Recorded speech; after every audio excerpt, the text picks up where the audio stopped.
Hi అండి. మీ Sai vlogs. ఈరోజు Rayalaseema special రాగి సంగటి చేస్తున్నాను.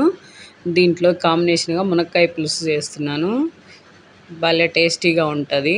దీనికోసం 2 గ్లాసులు బియ్యం నూక ఉంటుంది కదా, అది శుభ్రం కడిగేసి 1 గంట నానబెట్టుకున్నాను.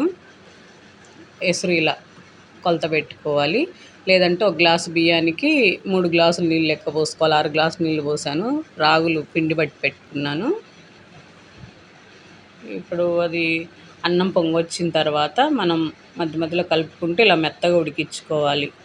అన్నం ఉడికిపోయింది కదా, ఇప్పుడు 1 గ్లాసు బియ్యం ఉన్నాయి కదా, బియ్యం నూక, దానికి 1 గ్లాసు రాగిపిండి, 2 గ్లాసులు వేసాను కాబట్టి నూక 2 గ్లాసులు రాగిపిండి వేసాను. దీన్ని బాగా ఉడికించుకోవాలి. ఇలా పిండి బాగా ఒక 5-6 నిమిషాలు ఉడికించుకుంటే సంగటి చాలా బాగా వస్తుంది.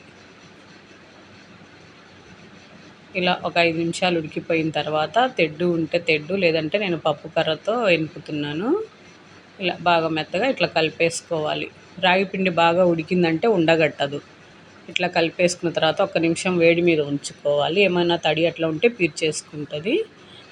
దీన్ని ఒక గిన్నెలో కొంచెం నీళ్ళ తడి చేసి కడిగేసుకొని అట్లా ముద్ద చేసుకోవాలి.